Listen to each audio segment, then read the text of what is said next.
Welcome to the Shift podcast. This podcast was recorded on the traditional territory of the Anishinaabe and Haudenosaunee people.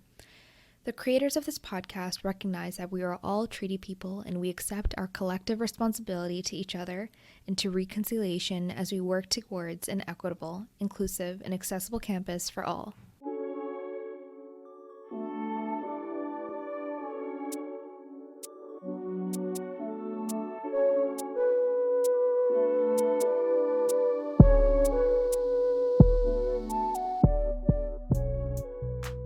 On the Shift podcast, facilitated by the Student Experience Office, you will hear from students of diverse backgrounds about their lived experiences at Queen's, how these experiences are shaped by identity, their visions for a safer and more inclusive campus climate, and what needs to happen for there to be a meaningful and lasting culture shift.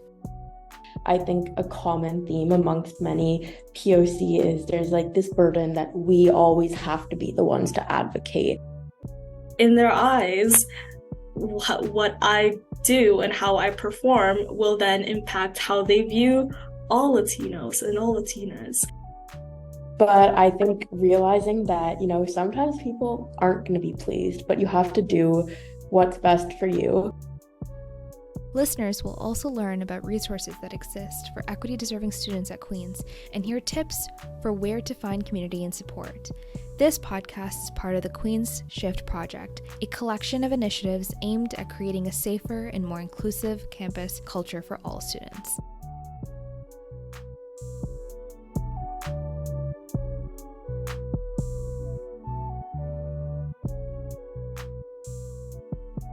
Hi, everyone. Welcome to the Shift podcast. Today, we have two very special guests with us, Andrea and Serena.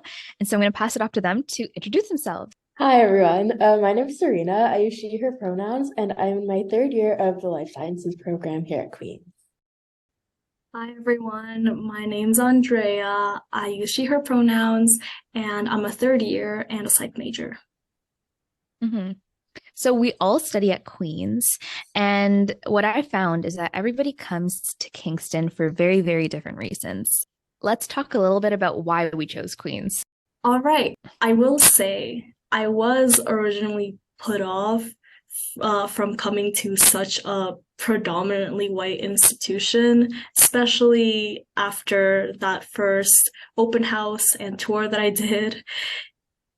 It was very scary coming from a place like Markham, where my family lives, where it's much more diverse culturally, and going through that campus tour with my dad, both of us being visibly different, the majority of people here, it was a culture shock.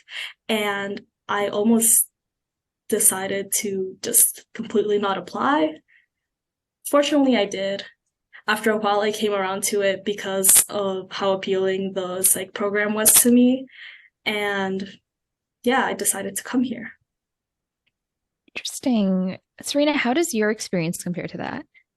My experience is actually quite different because I'm actually from Kingston. So different from Andrea, I'm kind of used to being around, being the only person of color in my classes in high school growing up.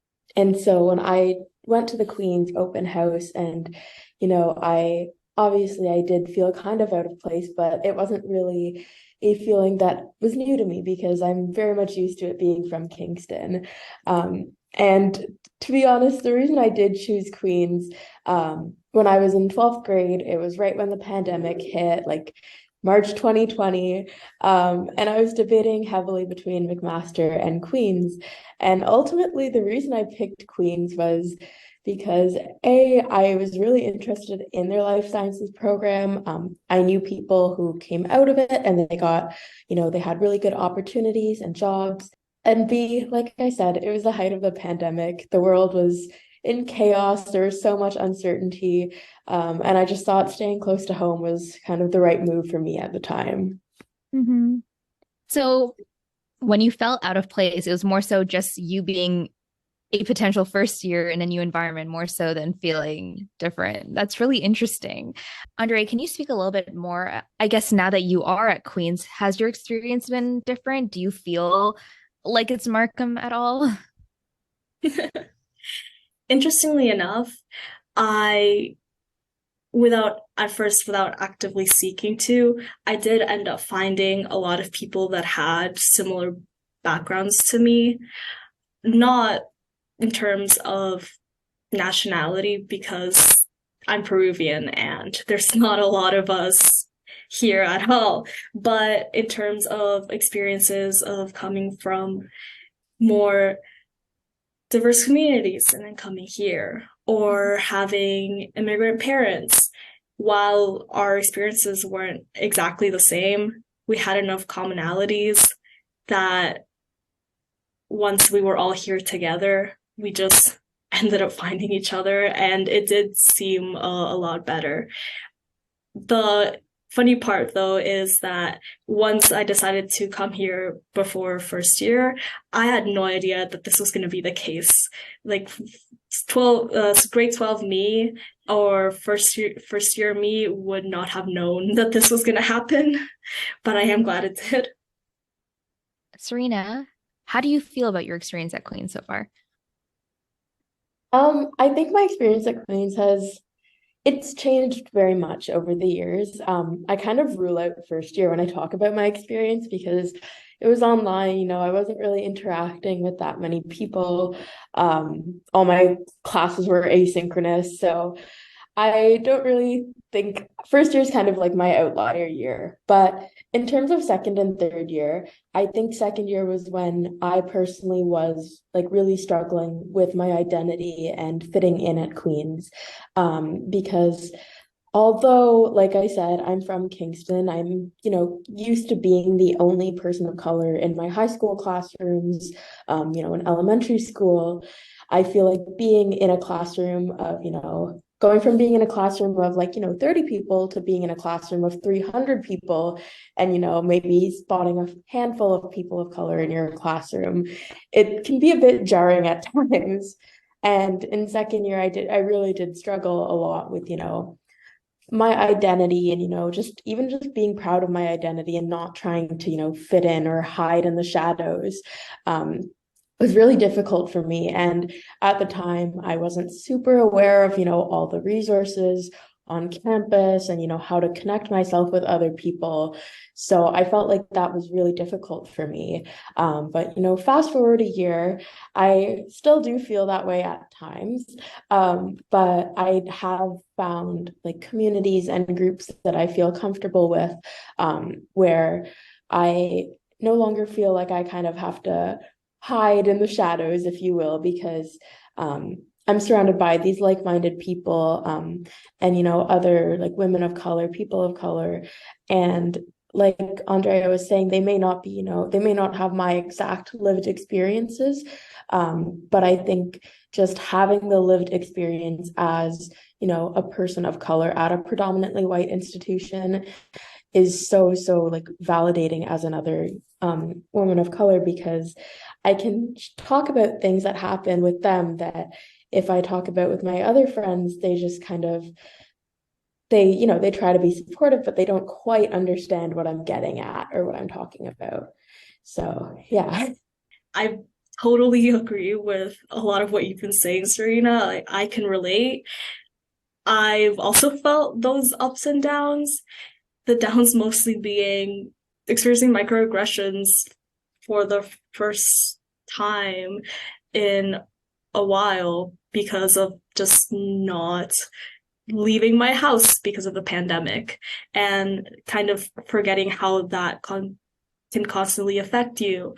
That plus dealing with mental health issues, and with the pandemic, I feel like it was a long journey too to get to this point where I can confidently say that I really know people and they really know me, and I can relate to them in a way that I can't really relate to the average person in my classroom. So it is a pretty complex and nuanced experience.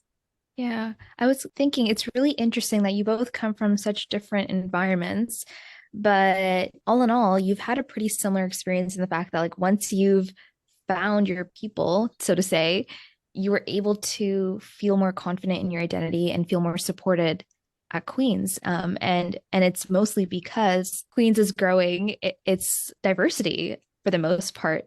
I definitely have noticed that, especially as I get into my upper year classes that are like smaller in size, I definitely have noticed that there is more diversity in my classes, which I love to see. And like even in a setting like a classroom, I think it helps you to feel supported when you know that, people aren't going to be looking at you as like the outlier in your class. Or like I had an experience in high school where one of my teachers would constantly confuse me and one of my friends who was also South Asian. And even though we look nothing alike, she would always call us by like each other's names. And so it's nice to not be the only person in my classes like that because like I said, when it kind of feels like all eyes are on you in situations like Mhm. that. And I think for me, that just relieves some of the stress associated with that. Like, am I going to be confused with someone else? Or, are they going to know how to like pronounce my last name? Like, just things like that. I feel like is just so, it just brings me like more peace, I guess, just knowing that there's more diversity Mhm. slowly growing in like classes and on campus. Yeah, also, I think for example, for me, being the only Latina or visible Latina in my classroom, it's also the pressure of, in their eyes, what I do and how I perform will then impact how they view all Latinos and all Latinas. It's it is a pressure that once I start getting that agency and independence of being an upper year and choosing more electives and classes that I want and has the groups of people that I wouldn't otherwise see in my specific program, I feel like that pressure is lifted. Right now I'm taking 2 gender studies courses, and I will say it is very, very fun and very de-stressing walking into a classroom and not being like in the 10% or 5% of POC, where that ratio changes to much more, and it's relieving. That's so nice. And something that you said on is the pressure of representation. And I think that's not talked about enough in the sense that, like, as you said, in their eyes, I think that's the perfect way of saying it. It's like there's a lot of pressure to perform even better than the average person in that class. And it's easier because you feel like, you know what, everyone's kind of feeling that way, or like no one really cares. And I feel like that's a lens that is not so common. I find that when I first got here, in comparison to when I lived in Markham, where I was often racialized as white, here I'm much more often racialized as a person of color, or even specifically Latina, or at least ethnically ambiguous. In some way or another, when I first got here, I felt that on the surface, people treated me being a Latina as, wow, it's so interesting, or it's so cool, as kind of like a positive thing. But after a while, I started noticing that really that's just surface level, because a lot of the times they would start assuming things because of my identity, or even at parties guys would come up to me and suddenly start becoming interested in me when they find out that I'm Latina. It's something that I learned to pay attention to, unfortunately, because it does happen.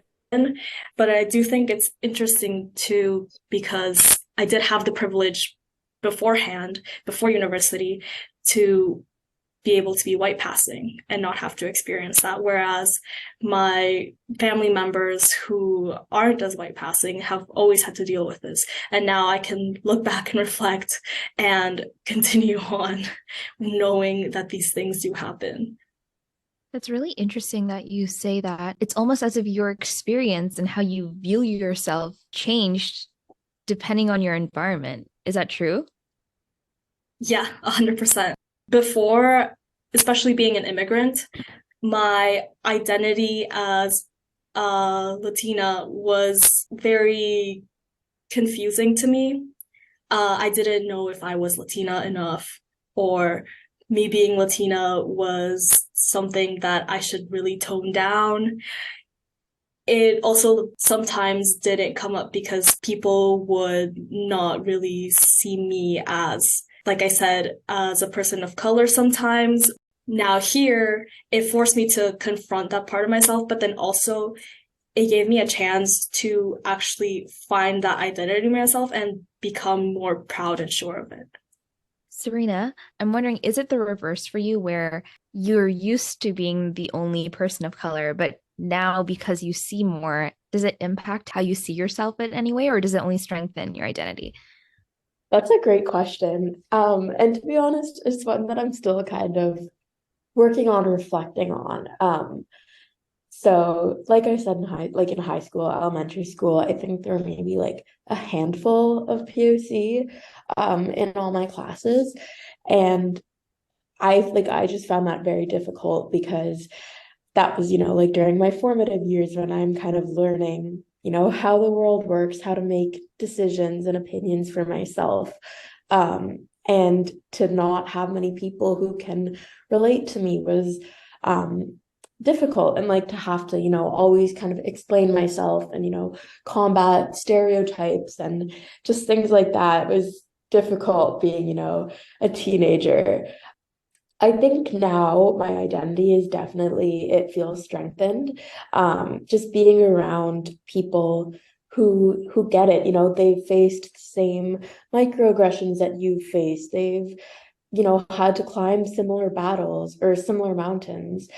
And I think that for me just feels so validating because, like I said, you're just talking to people and you're like, wow, like they get it. They understand how I feel, maybe not completely, because obviously no one has the exact same experience, but you don't have to go in depth trying to explain yourself to people because they've been there. And so yeah, I guess my experience kind of was the opposite. I do still struggle with it. I personally, for me, one of the stereotypes that I really struggle with is like the model minority, because I feel like a lot of my friends always expect me to get straight A pluses. Like if I tell them I'm nervous for a test, they're like, well, you're gonna do great. And I part of that does feel like it's coming from a place where, people of, Asian and South Asian heritage are kind of always expected to get the grades, no matter what. And I remember in second year when I was kind of struggling with some of my classes, that was really, really difficult for me because I was like for lack of better words, I was like, I feel like the only stupid brown person. And it like I think that is something that I still do struggle with a bit, but overall I do feel much more supported when I'm with, like-minded people and, other Mhm. POC.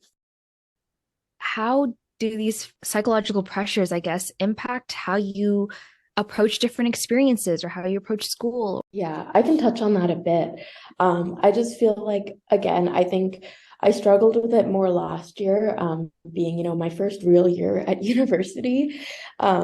And so I'm in life sciences, as I mentioned, and it's a notorious fact that second year life sci is rough. You have to take, orgo and biochem and all these difficult classes.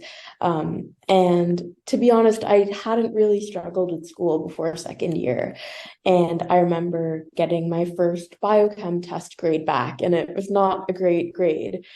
And I think my first thought was, I feel like I'm letting myself down. I feel like I'm supposed to be smart. I'm supposed to be good at this. And, but my grades are telling me I'm not.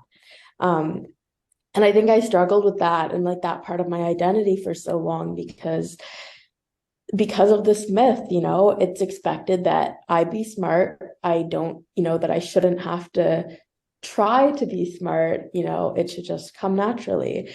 And so my first semester of second year was difficult because I was kind of fighting like this internal battle with myself on, between feeling like I should be doing better and feeling like I'm letting myself down and, my family down. And eventually I've kind of come to terms with the fact that I don't have to fit these stereotypes of, my ethnicity, like my background. That doesn't mean I'm not going to try at school, but that just means I'm not going to let this one mold determine my self-worth and how I feel about myself. I also think that that's kind of affected me in terms of my extracurriculars. Like last year, I definitely overstretched myself a bit and I signed up for everything and anything I could because I thought, I shouldn't need rest. I should just be able to go, go, go, like go from school to work to clubs to meetings and then just crash and then, do it all again the next day. And again, I think it's because of, this assumption that people, that I should be able to do it all. And I've been working more this year on, knowing my boundaries and knowing myself and being able to say no to things, which I probably wouldn't have been able to do last year. So That's amazing. I'm sorry, just what you just said about working on being able to set those boundaries. I am still trying to work on that. I think that a lot of the times immigrants and children of immigrants have that pressure, whether it's been directly placed on them by their parents or just societally. I have always felt that pressure of basically making my parents' sacrifice worth it. It's really inspiring what you said, Serena. Like pulling yourself out of that like vicious circle or cycle is so hard to do. And I know so many people that suffer with this where like they sign up for everything in the sense of making a name for themselves or making their parents proud or bringing like honor to their community. And a lot of times people forget to take care of their sense of self. I think another part though is like when you do set those boundaries, you feel like you're letting yourself down or your community down and I feel like people's comments make it worse that like, oh, like you're not doing this or you're not doing that or I thought you would do great at this. And I'm like, bro, leave me alone. Let me breathe. So how have you I guess like navigated that cycle? Um, I'll preface this by saying you're right. Boundary setting is so hard. And to be honest, I still do struggle with it from time to time. But it is something I'm actively working on. So again, last year I definitely overstretched myself. I was working 2 jobs. I was involved in like every club under the sun.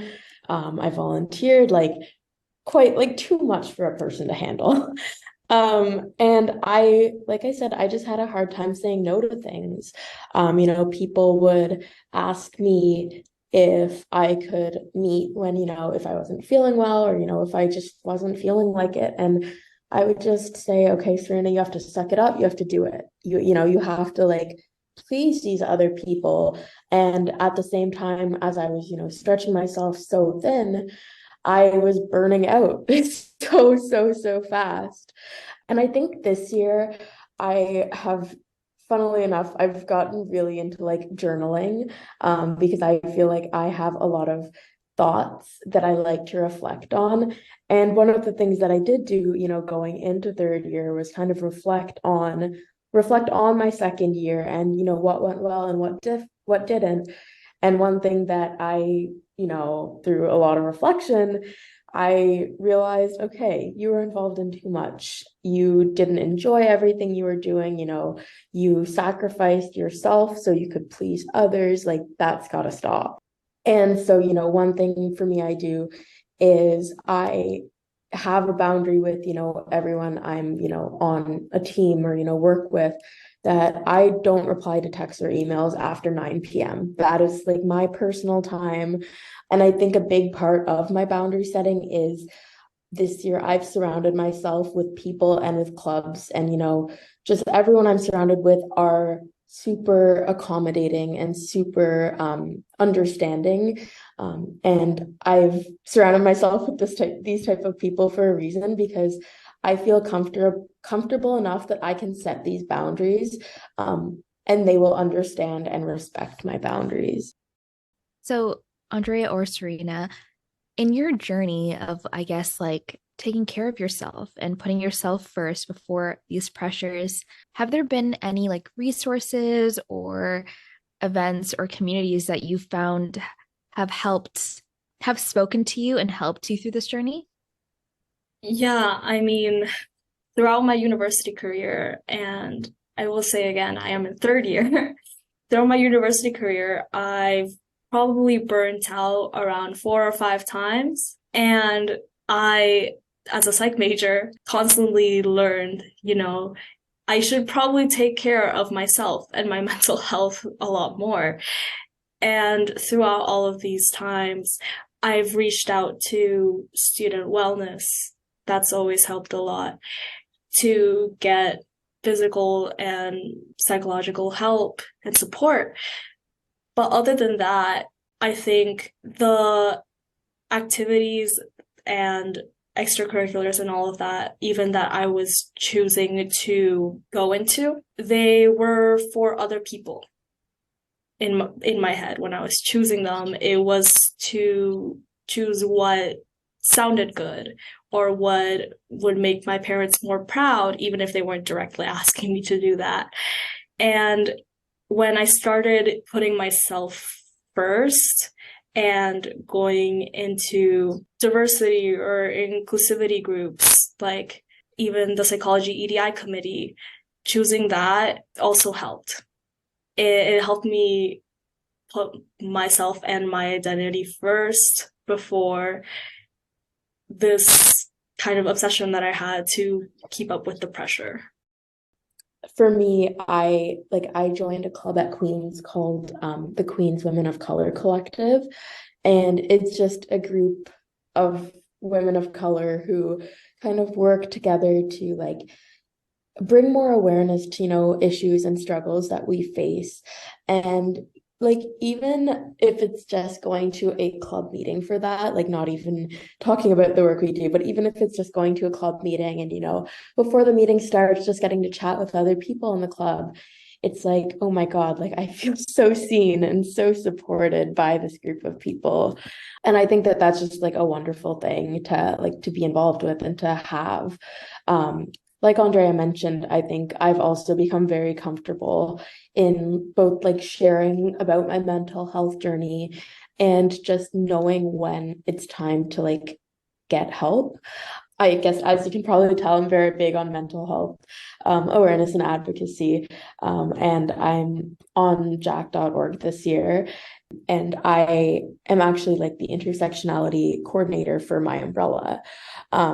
And I think being able to like plan our members' meetings and get to add in like these things and have my other members coordinators also take the initiative to like try and incorporate intersectionality into our members meetings is such a validating feeling for me, because it feels like it's not just on me. Like that is my role, but I think a common theme amongst many POC is there's like this burden that we always have to be the ones to advocate.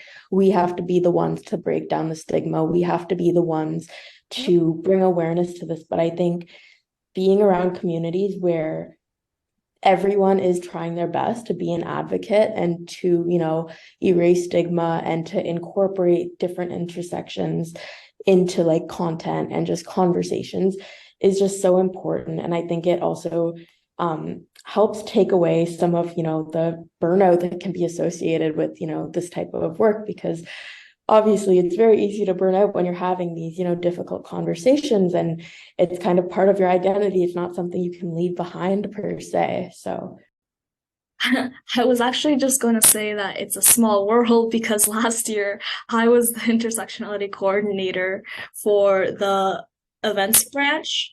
And for me, the most, I would say, impactful but also healing part of my work there was when I had a chance to do some of my own storytelling and sharing my experiences, and then also seeing how that help people.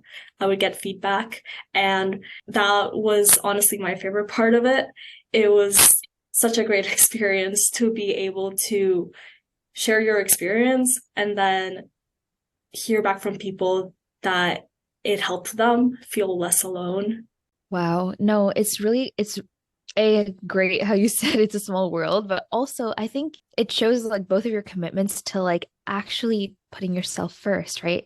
The reason why I point this out is because I feel like a lot of times people feel that if they take a break or if they take a step back and focus on themselves at the same time as reaching their goals, they won't be successful or they won't feel successful or they won't achieve the goals that they want to achieve. So, do you feel successful? Do you still feel like fulfilled enough to like do what you want to do and achieve the goals that you set out to complete? I think that I have found a way to kind of compromise or blend both goals of wanting to reach to a certain career point or a certain academic path, but then also wanting to put my identity and my interests first by combining them. Like, for example, the research that I do at the Ready Lab, which is the psychological lab at Queen's that I'm a research assistant at, is basically on EDI barriers that undergraduate students face in the psychology department. Doing that research is so rewarding to me, being able to go through the statistics and data and find results that are validating to my experiences. That's just one example of a way that I've been able to kind of combine those two goals. Like, they don't have to be mutually exclusive or conflicting. That's a perfect way of saying it. The only person that's always going to be there is yourself. And if you don't show up for yourself, who's going to show up for you? Yeah, I think I absolutely agree with that. And I think that, the realization that I have to do everything for myself and not for anyone else, it was kind of hard to come to terms with, to be honest, because I am such a people pleaser. But I think realizing that, sometimes people aren't going to be pleased, but you have to do what's best for you.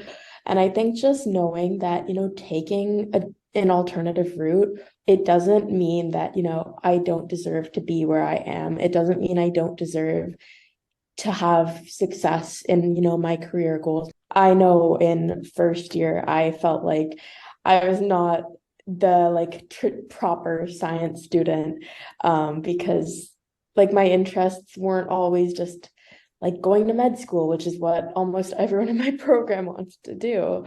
And I think just knowing that it's okay for your goals to change. It's okay to like navigate that. Like that is what university is for. It's for you to find out who you are and find out what you want to do with your life.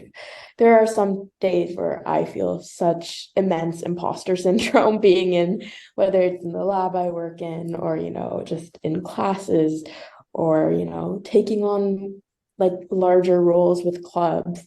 I just have to tell myself like I am proud of, where I've come and that relatively speaking, I'm doing the best I can. Like the imposter syndrome has nothing on me, it's just the voice in my head. Something that you touched on is like, only doing things for yourself. And I feel like, as both of you said, you're children of immigrants. And I feel like whether the pressures are explicitly put on or not, you often feel like you're not necessarily just living your own life. Did you find when you made that switch, did you find that there were any repercussions? Well, I will say that even now, like, I still will hear that voice in my head. When I have, for example, a bad mental health day, to not ask for time off, that they'll start thinking of me as lazy or not dependable. But throughout the years, I've been lucky enough to have parents that will actively tell me this pressure that you feel, this pressure that you're experiencing, despite that, we just want you to have your best life. Like, they will tell me, like, they made those sacrifices, but they made it so that I would enjoy my life here, not struggle under the pressure to prove people wrong or be the best at everything. And I do acknowledge that that's a huge privilege because many of my friends who also have immigrant parents don't get that same message from them. I would tell my friends any time of the day, any day, that they are enough and what they're doing is enough, and they don't have to work 100% of the time, and they don't have to be better than everyone else. So why can't I tell myself that? That's a snap. That's a snap worthy statement right there. For me, it was always really difficult because I have a brother who is 6 years older than me. And by most people's definitions, he's like the perfect child. Like when I was in elementary school, people would see my name and they'd be, "Oh, you're his little brother, his little sister. Like you must be so smart." And that carried on throughout elementary school into high school. My brother was incredibly smart, and he got to fulfill every goal that my parents wanted for him. So I think for me that was, although I'm incredibly proud of him, that was kind of difficult for me to base my self-worth on, because I had this successful older brother who kind of, he tried and he did, and I had a lot more struggles than he did. And so I think for me that also played into it, because when I was struggling, my parents were confused because they never went through this with my brother. And I think how I came to terms with it is I remember talking with them one day in second year about telling them my mental health wasn't great, and I needed some compassion from them. And I remember they kind of looked at me and they said, "We only want what's best for you. We want you to be happy in life. We want you to have a good life. Like, we don't care what you do as long as you have a career that's fulfilling for you, as long as you find something that makes you genuinely happy."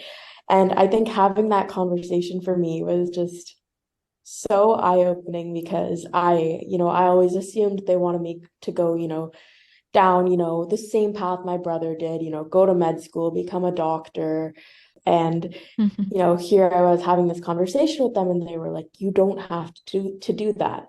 And I think just after that conversation with them, I have been able to be more open about when I'm struggling, when I feel like I am trying too hard to fit their expectations of me, and I need to take a step back and do things for me. Because now that I think I've had that dialogue with them, I guess I feel, I don't know if guilt is the right word, but I just don't feel as much of it, because I know at the end of the day, they're my parents. They do want what's best for me. Yeah, exactly. So as you guys have like navigated life and the different like I guess identity changes, what was your biggest support at Queen's? What did you use and how did it help, I guess? I will say, because my biggest struggles throughout my time at the university have been mental health related, the supports that I have sought out and that have helped me are even just getting QSAS for accommodations, or just student wellness support. So those services, even the peer support center, and just like having someone to talk to that I know won't react like, "Oh my God, that must have been so hard for you." Just all of those together, it has helped for me to be able to push through and get to better, more stable places. But at the same time, it's also been community groups or student groups where they actually talk about the stigma or the difficulties it is having these issues, and then having immigrant parents that don't quite understand them. Having those experiences also were a big help. I also think, like Andrea mentioned, the Peer Support Center has been really good. And specifically, their branch of BIPOC Talk. I visited them a couple times last year, and now I'm a volunteer there. And I think just from all my experiences with that, it's just nice to have, this community that like realizes what you're going through and uses, a culturally sensitive lens through doing it. And in terms of culturally sensitive care, something cool that not a lot of students know at Queen's is that like whether or not you have an insurance plan, you can access a resource called Empower Me, which is accessible to all Queen's students, and it provides support in 7 different languages, and they have professionals and like trained in culturally sensitive care. It's also like a crisis hotline, which I think is super cool. I know a lot of people that have used it and have found that it's really helped in the moment and like helped validate rather than invalidate people's like experiences. Reaching out is such a hard thing to do. Disclosing is even harder. And like, you don't want to make this experience any harder than it has to be. Something we talked about throughout is the fact that like because of our identities and because of the way people perceive our identities, it's kind of changed the framework of a regular university experience, and added, I guess, a couple extra chapters. What ultimately is going to create a shift where people no longer have to do that? I think it's great that people are starting to have these conversations, but I think that they need to be, taken away and carried into daily conversations. So for instance, I know people, may say in their clubs or, in whatever advocacy they're involved with, they may, promote EDII principles. And, then they go home and a friend makes a racist comment and they don't say anything. Things like that. I think we need to apply everything we're learning from these conversations we're having and really take the effort and the work to implement that into our daily lives. When we hear our friends or classmates say something that is not good, correct them on it. Don't let, passive microaggressions, discriminations, like don't let people get away with that because, Yeah. That's how this toxic environment for, POC and, marginalized communities forms because we let this kind of brew and simmer until it bubbles over. And so I think my greatest piece of advice, I guess, would be to just, when you hear people having these conversations, take something away from it and take it into your life. Become an advocate, not only in the classroom, but in the club, but in your everyday life too. I think also at the same time, on the side of the university,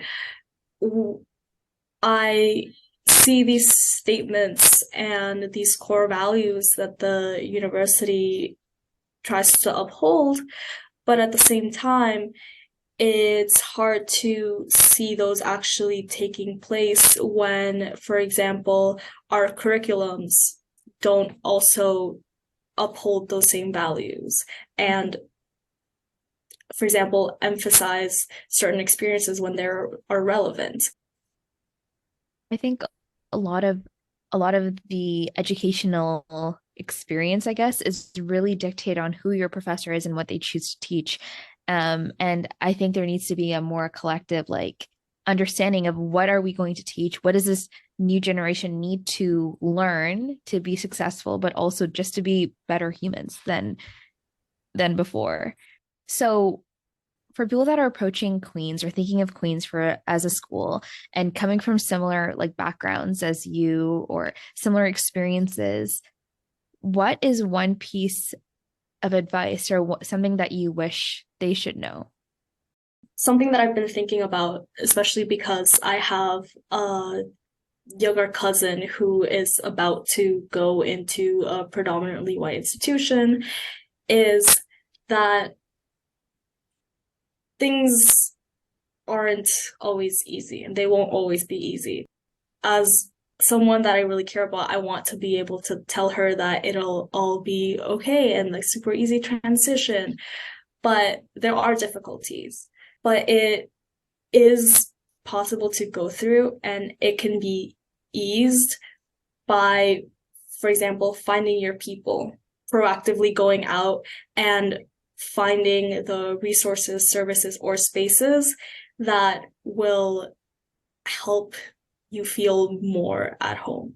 So I guess I would tell people coming here that there are spaces and there are people. You just have to maybe take the first step. And that can be scary, but it is definitely worth it.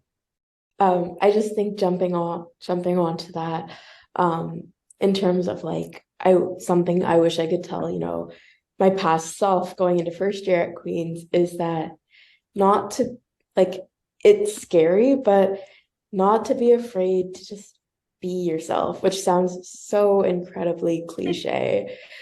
But it's so true because I spent so long, trying to hide parts of my identity, because, I wasn't sure how people would react or handle that. And I just regret that so much because I wasn't being true to myself. I wasn't being true to who I am, how my identity shapes me, anything like that. I was just trying to please other people who probably didn't care anyways, to be honest.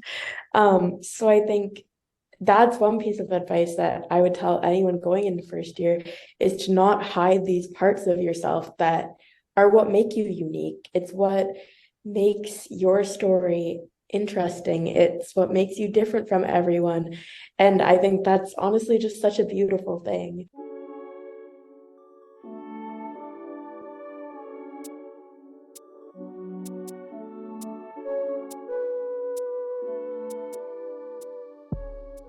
Thank you for listening to this episode of the Shift Podcast. For a list of all the resources mentioned in this episode, please visit the Shift Podcast website at queensu.ca/campus wellness project/shift-podcast. If you'd like to get involved in the Shift Podcast or have questions or comments in general, feel free to email us at queensshiftproject@queensu.ca.